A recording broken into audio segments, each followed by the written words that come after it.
Hi, I'm YASWANTH. Welcome to the YASWANTH Palaghat show. The theme of our today's episode is the most common problem that every individual faces in their lifetime, that is negativity.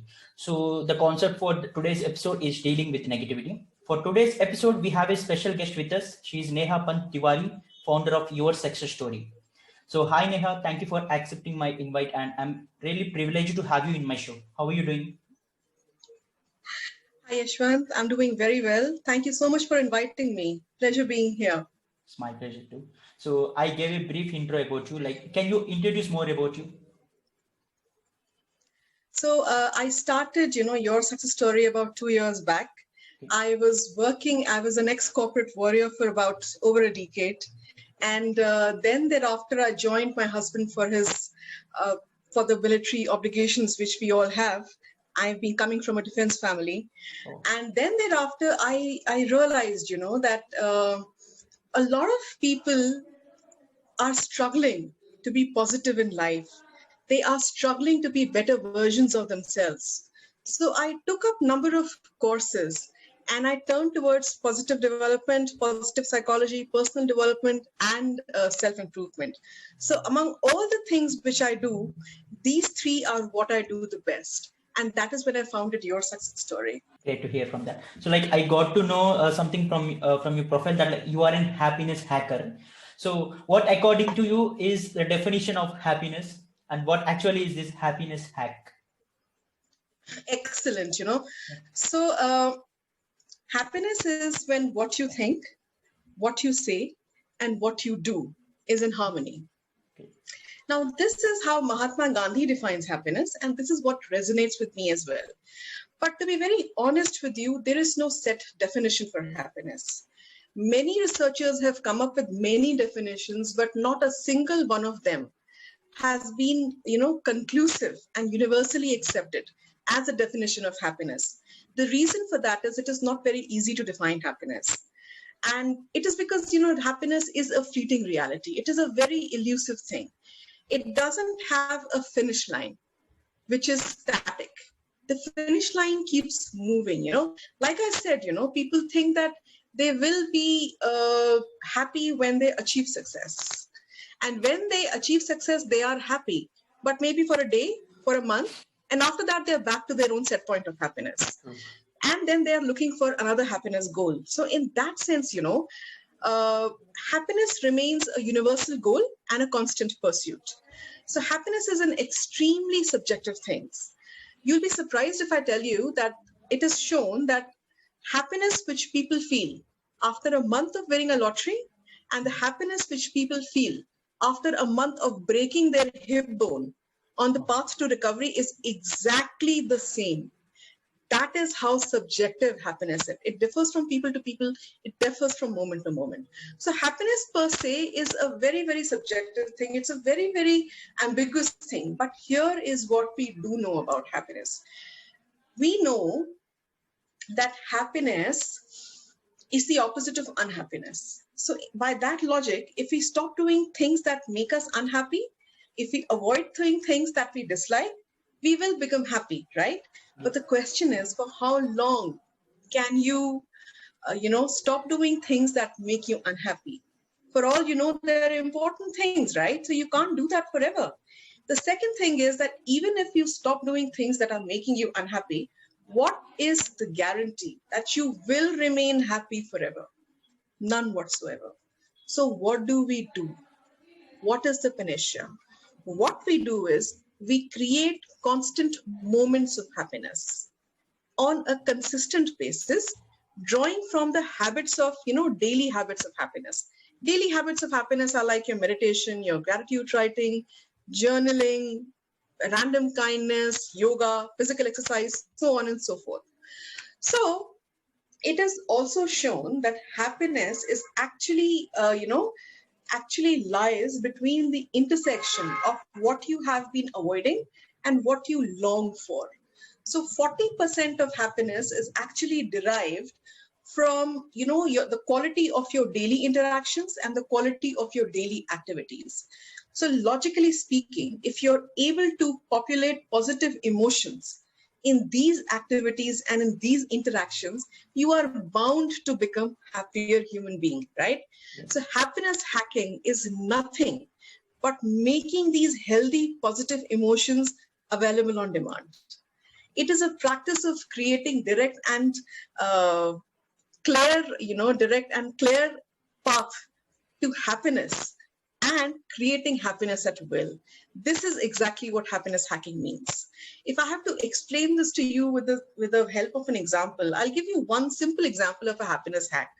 It is something which is very, very common, and it is something which probably a few of you are also doing. It is called as a happiness jar. Have you heard about this? No, this is the first time. Okay. So happiness jar is nothing but a box full of pleasure-based happiness activities. What you do is you observe your day and you note what are the moments in which you feel extremely happy, in which you're smiling all the time, in which you feel expansive so far as your energies are concerned, in which you feel enthusiastic, relaxed, or rejuvenated. You note those activities down. You also note the time of those activities. Now, the reason why I'm asking you to note the time of those activities is because, our emotional signature, it keeps changing from on a moment to moment basis. In the morning, you may be feeling a different set of emotions, which may not be same as the emotions which you feel in the evening. So the activities which are bound by those emotional circumstances may not work in other emotional circumstances, right? So for example, me, I love having my cup of tea in my garden, but in the night, probably when I'm feeling down and I really want to, hack happiness, it might not work for me. So therefore, make an activity chart according to the times and simply put those activity chits according to the time into that box. Now, the moment you are feeling down, take cognizance of what time of the day it is, go to that happiness jar, pick up a chit according to that time, and just start doing that activity. You will be productive in no time. This hack has been, this happiness hack and other happiness hacks which are like this have been said to make people productive and happier on a consistent basis. As a matter of fact, happiness hacking is something, which you can apply to organizations, which you can apply at a professional level, which you can apply at an individual level, and it works wonders. You nailed So it. that is about happiness and the kind of hacking, which I do. You really nailed it, and yes, it was really a useful tip and hack for me also. So like I try to follow from your words. So like yeah, so now we are good with like what happiness is and how to get some happiness hacks when we are in difficult situations. Okay, that's fine. Now we will go to the other side. So what according to you is negativity, and like do we really need to think of negative things all the time, or does it happen automatically without our knowledge? So that's a great question, Yashwant. So negativity is actually the expression of disempowering emotions, which put you in a non-resourceful state. Simply put, it is a state of mind which makes you focus on the dark side of life. It makes you focus on problems more than solution. It makes you focus on what is lacking rather than what is there and not lacking. Okay. So this basically happens, for the simple reason that negativity sticks. It stays. It is a heavy emotion, and like happiness is fleeting. It is light. Negativity is heavy and it sticks. As a matter of fact, negativity is as contagious as positivity, with the difference that is it is 4 to 7 times more powerful than positivity. And when you verbalize negativity, when you speak it out loud, it becomes 10 times more powerful. What I mean to say is, by the time when you have negative thoughts, they impact you 4 to 7 times more. But when you speak them loud, when you discuss them, when you verbalize them repeatedly, the impact is 40 to 70 times more. That is the kind of impact of negativity that we are dealing with. And do you know what is the reason for that? The reason for that is because we are wired for negativity. From an evolutionary perspective, our brain is wired to focus on threats more than fun and happiness for the sake of our safety. So, our brain is wired for safety and not positivity and happiness. Give you a simple example. Imagine you're lying on a bed of roses, soft, fresh, amazing smelling, rose petals which are pink and red in color. You're lying on them. And there is but one small, tiny thorn which is pricking you. What will you think more about? Will it be the petals? More about the thorn, right? So yes. These predispositions are actually ingrained in us. This is how we live. We uplift and we inflate the bad and we discount the good. So negativity is something which comes naturally to us, but it doesn't have to be this way. It doesn't have to be this way because we are not adaptive anymore. Those threats of evolutions which were there are actually a thing of past now, right? Yes. So while negativity comes naturally to us, what we do with the negativity, how we deal with the emotions, how we respond to the emotions, and how we alter our behavior is completely and entirely up to us. That is what the good news is. Here is how it works, Basically, we exist, our mind operates in two modes, default mode and a focus mode. So default mode will be when you're sitting in a lecture hall and your professor is, delivering a lecture. By the time the lecture gets over, you walk out of the classroom and somebody asks you, how was the lecture? What did you learn? You're blank. The reason why you're blank is because you are in a mind wandering mode. You are in a default mode. Your thoughts are wandering from your past to your present. They're hardly there in the past to your future, yes. Hardly there in the present. Yes. Now imagine, this is what usually happens, right? So now imagine while the professor is delivering a lecture, a pink elephant appears in the room. What will happen?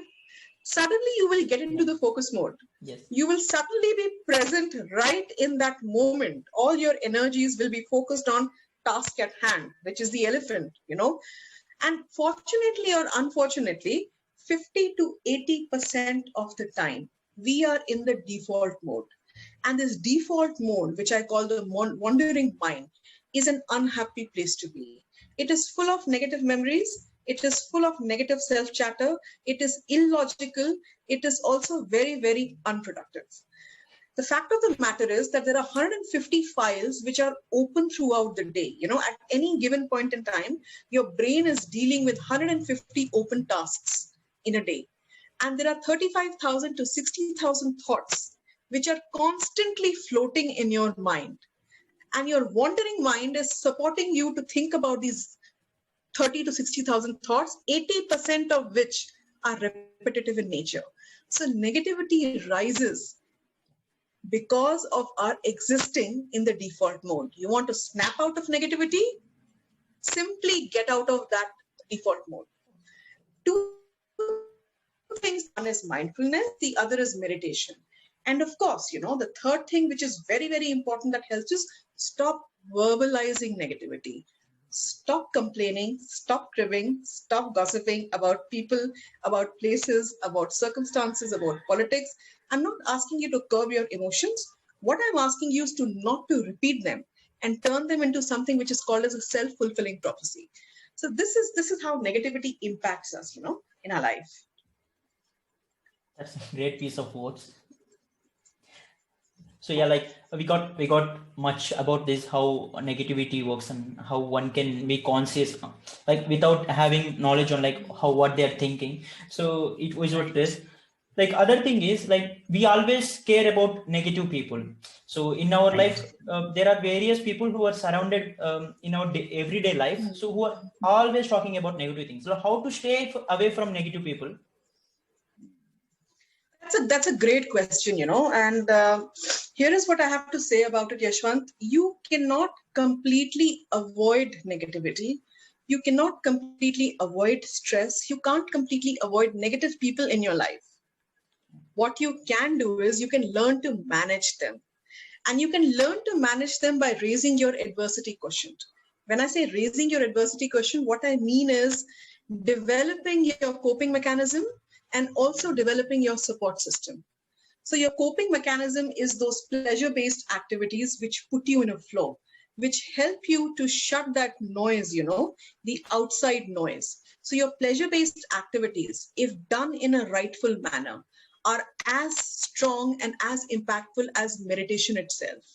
Cleaning the cupboard, singing a song, listening to music. When you're completely in the present, you shut off all the access to those 150 open files which are there, out of which almost 80% are the negative files, which you don't have to involve your time, energy, and effort into. So that is one way to cope. The second way to cope is understanding your own self and understanding your environment a little better. Figure out, what your triggers are. Figure out how can you manage your triggers a little better. Figure out what is the alternate response that you can come up with when these situations occur in your life on a repeated basis. Now, one of the most highly recommended things to do is grow your support system. When I say develop your support system, I mean invest in your social circle of excellence. Invest in reciprocal relationships. Find out who is the core group of people. Find out the people whom you value and who value you back. These are your go-to resources when life turns its rough edges, personally as well as professionally speaking. Every time you have a tiff with your boss, or every time there is something that happens at home, you can't stop living. What you do is you create an alternate environment of healthy relationships and healthy daily activities. And these are the people who help you attain just that. These are the people who will encourage you. These are the people who will nurture you. These are the people who will guide you and give you their expertise. These are the people who will make you laugh and look at the funny side of life. And these are the people who will also keep you grounded. They will also doubt you in the right way and at the right time how it is required to be done. So this is one of the most important things that you can do in your life, creating a support system. The other thing which you can do is be mindful of the energy that you spend with people.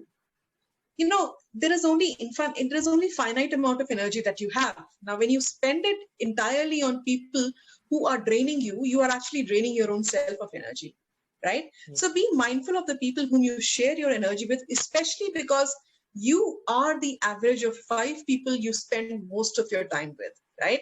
Yes. You will be as successful as these 5 people. You will be as much of a failure as these 5 people. You will be as happy or as sad as is the average of these 5 people. So be very, very choosy about the kind of company you keep, Other thing which I can suggest is have a constant check on your environment and on your influence. Keep checking, how do you feel after you interact with somebody? How do you feel after you do a certain activity? How is it impacting your thinking? How is it impacting your general well-being? Are your future aspirations changing because of this? Now, if you feel drained and unproductive on a consistent basis, it is a time to take a call. You can either change, you can either adapt, or you can leave. That is a call which you need to take because you need to stop living by default. You need to start living by design. So these are a few ways, in which I can think of dealing with negativity and dealing with negative people. Okay. That's right. So like being positive or negative mostly depends on the average of our social circle, right? Absolutely. It depends upon the average of your social circle and the way you let them influence you. Keep yourself on the check and also be very, very mindful of the kind of content which you consume. When you consume a negative content, you are going to give out a negative content in terms of discussing it. And you will grow more and more of negativity, within your own self and also within the environment. So that is something which you really, really need to be very, very mindful of. That's true. So like how to take positivity from negative things. So Can you give us some hacks? Brilliant question again, Yashwant. Yeah. The reason why I think that it is such an important question to be addressed is because as you grow in life and as you grow in your ranks, your ability to deal with crisis and failures is far more critical and it matters far much more than your ability to deal with successes. Okay, so you need to start looking at negative happenings in your life or negative events as your life as learning lessons, as opportunities for growth. How do you go about doing that? I'll tell you what I personally do. Okay, so the reason why every time a certain event happens in our life, basis the outcome of that event, we either put it in a negative bucket or we put it in a positive buckets. Now, these are the only two buckets that we have in our life, right? On an average, there is no in between. Okay, and therefore there are no neutral events in our life, right? So the reason that there is nothing which we call as a part of life or which we call as an experience in life is because we don't have a bucket to park them. There is no parking space for these events. Okay, when you create a separate bucket and you name it as experiences in life, and when you name it as a part of life, you will realize that not every event needs to go to that negative bucket. It can be filtered through this and then go to the negative bucket if the need arises. Simple example. I'll give you a very, very simple example, which I think your viewers will be able to relate to. Say, suppose you appear for an interview. You were very helpful of cracking the interview, but it didn't happen. You did not get selected. What will you normally do? You will put that event and park it in that negative bucket space, right? What if you park that event as a part of life and as an experience in life? What if you draw lessons from that? Observe that event, understand what went right, understand what went wrong. Figure out for the things that went wrong, how much of it was your responsibility? How much of it was attributed to your personality, your character, and your level of preparation? How can you champion that situation so that when it happens the next time, you can face it as at not the same level that you faced it now, but at a higher level? So this is how you champion the negative things in your life. Okay. And when you do that, you not only draw positivity out of these events, you also grow in resilience. Okay. So form that parking space for events in your life and put them under experience before you actually segregate them to positive or negatives. I think this is what works for me, really. I mean, there are different lenses which you can put. You can start viewing things from a number of other lenses. You can see it from a lens of gratitude. You can see it from a lens of forgiveness. We end up blaming ourselves. You see it from a lens of self-compassion, but most of it has not worked for me. It may work for someone else. This has worked fail-proof 100% of the time. True. So the example that you use will not only help people who are seeking positivity, but also for the people like who thought themselves as failure for, silly reasons. Absolutely. And what you need to understand is, failure is an opportunity for growth, especially people who have a developed spiritual muscle, if I may call it. You will be able to relate to this quote which I'm making right now. The will of God will never take you where the grace of God cannot protect you. Remember that. Everything that is happening for a reason. Albert Einstein said God doesn't play dice. This is exactly what he meant. You need to draw lessons from things. Otherwise, they will keep happening. And you need to take that positivity out, and see it from a different lens altogether. True. So what is your message to the present generation of students or young professionals who are aiming to have a great career ahead? Okay. I would like to tell everybody who is watching this, and also tell everybody, especially the millennials, who think that, happiness comes after success. I want you all to know that happiness comes before success. Success is actually an offset of happiness. So this is how the equation goes, progress equals happiness, and happiness gives rise to success. Now, what I want to share with you is an interesting fact about happiness, which will not only help you in your careers, but in your life in general. For most of the time, people think that happiness depends upon your external environment, whereas only 10% of your happiness depends upon your external environment.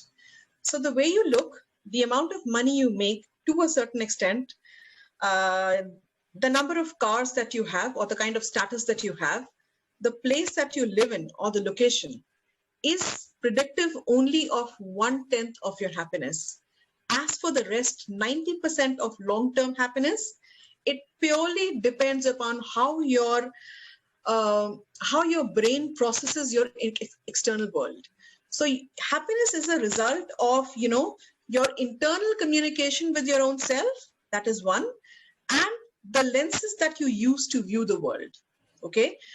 Out of this 90%, 50% is genetic, but the next 40%, which is derived out of your happiness habit, which is derived out of your daily activities, the meaning you attach to them, which is derived out of your human interactions on a daily basis. That is where 40% of your happiness comes from. Okay. So as you grow in your life, understand what you value the most.